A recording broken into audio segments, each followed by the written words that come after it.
Andrew suggested I might do a few sort of little, what I call, rather pathetically, sort of chicken nugget bites of law. And I'm just going to look at, I think, 3 major decisions about Part 36. They are so important to you, to your clients. And so just a take on, and they're all, of course, very recent as well. So first of all, the decision of the Court of Appeal last autumn in Telefonica. And the big deal in that case is that the court will say that where the receiving parties made a good Part 36 offer, they should get all of the rewards. And how this arose in Telefonica is that it was a big claim, what, £54 million recovered? The claimant made a good Part 36 offer. And the judge said, right, you can have indemnity costs, you can have the Jackson uplift, which was only £75,000, but I'm not giving you any interest, no enhanced interest. Remember, interest up to 10% above base rate on damages on costs, because the judge thought that was all sort of too much. Well, it went to the Court of Appeal. Ben Williams, QC, fabulous cost counsel and insurance counsel too. Ben Williams persuaded the Court of Appeal that the judge had got it plain wrong. And the Court of Appeal said, yeah, you're right. There is nothing in Part 36 which says that you divide up the reward. So there's nothing there to say, well, you give one reward, but you withhold another. All of the rewards should be bestowed. And just to get the sense of it, in Telefonica, because the Court of Appeal sort of substitute judgment and now award interest, the claimant got an extra £900,000 in interest. So that is a really critical point. Not so. Some of the cost judges, I think Master McLeod, had dabbled with this idea of the pick and mix approach. That is not appropriate. That is not correct. So get the lot is lesson number 1. And then a case that we need to be very careful about, because the facts are almost unique, and that is the case of Travelex in the summer of last year. In Travelex, the claimant offered to take, get this, 99.7% of the claim. The High Court judge said that was a valid offer to settle. Now, immediately, we must put this in context.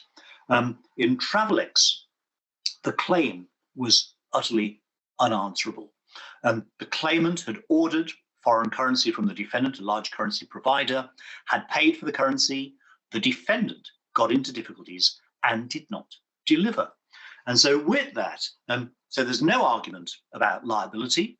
The claimant to get the part of the bargain. There is no argument about quantum. Where's our foreign currency? In those exceptional circumstances, a discount of 0.3% was still a genuine effort to settle. Now, mainstream litigation, I still adhere to 95% on liability. That was upheld by the Court of Appeal in 2002 in a case called Huck and Robson, where it was an RTA, and the claimant said of the defendant, it's all your fault, you crashed into me, it's 100%, but you know what, I'll accept 95%. He said, oh, no, we were both on the move, it's 50-50. Anyway, the trial judge preferred her evidence, believed her, she won outright.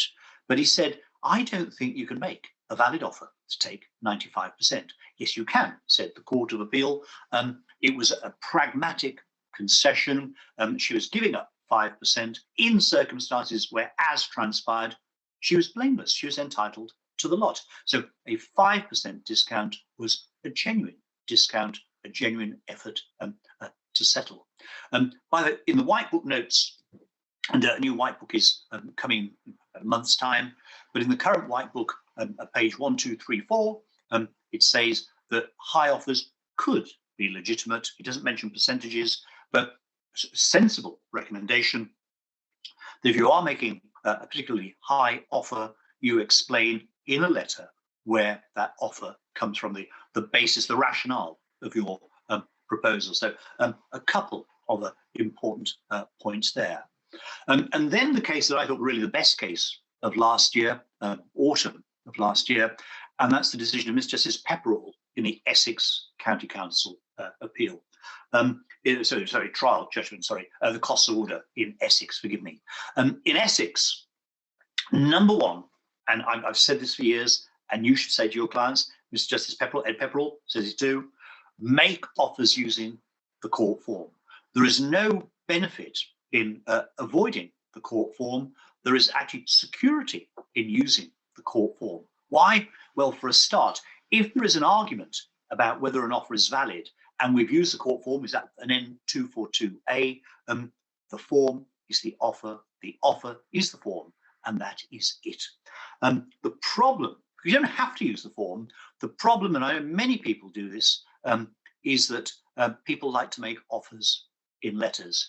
And the risk is that you might say something in the letter which contradicts Part 36 and therefore throws away your Part 36 benefits. So when you think how massive those benefits are, indemnity costs, the Jackson uplift, high interest, it is lunacy not to get it right. So absolutely use the form. That is best advice, and that should always, in my opinion, always be done. Mr. Justice Pepperell made a couple of obiter comments, which I'm a massive fan of him. I've known him for some years. He's a great man. And one, he said, again, I utterly agree with this, there is no estoppel. If somebody makes an invalid offer to you, and you don't sort of kick up a stink and say, well, your offer is contrary to the rules. You've said a relevant period of 8 days, and it's got to be 21. There is no such thing as estoppel, i.e. a rotten offer cannot somehow be magically converted into a good offer simply because the recipient doesn't pipe up. So that's a point of real importance there.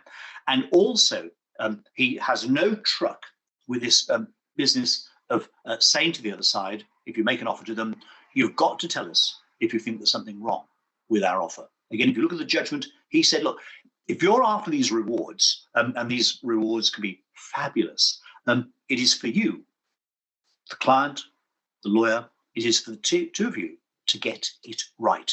And you can't put the blame or the burden or the responsibility upon your opponent. So, three major points of principle there.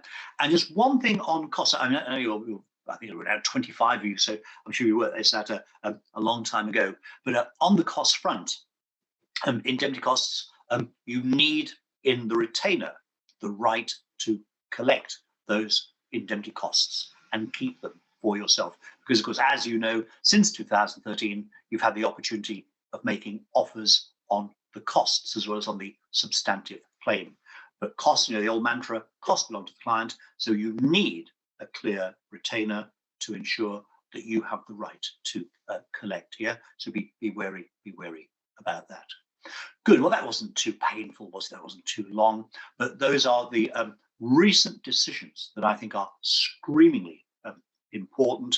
And maybe one last thought, I know you know, but of course there is no near miss principle under Part 36. If you make a good offer, even though your offer is only, let's say, marginally better than what you get at trial, if you make good offers, then you are entitled, as day follows night, to the rewards. So grab them.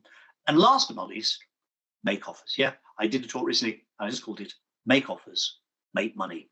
Because if you are potentially the receiving party, to be a claimant, then it's the way to go. It's a way of maximizing.